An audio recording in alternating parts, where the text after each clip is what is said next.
the Workers' Party had previously objected to GST and eventually now accepted the GST at 7%, but the debate we had earlier was about the 2 percentage points increase in GST, and the options, the alternatives that the Workers' Party advocated were use the reserves, increase the NIR, do these instead of GST.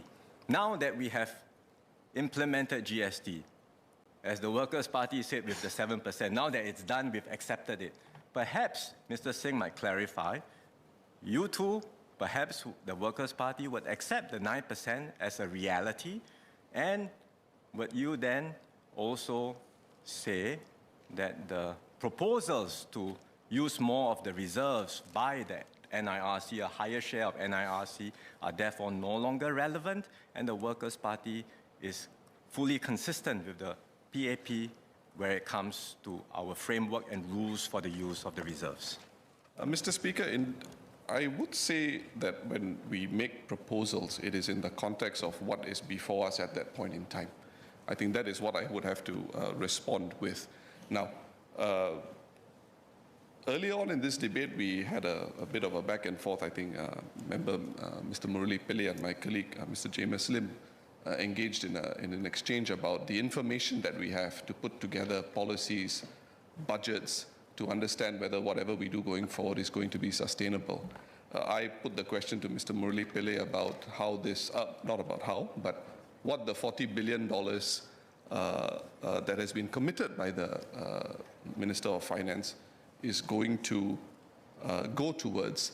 Now, we have no insight on those sort of matters.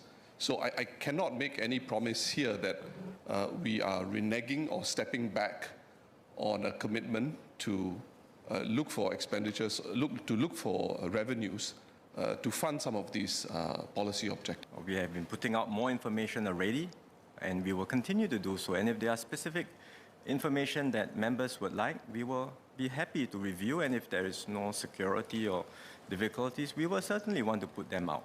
That's our commitment.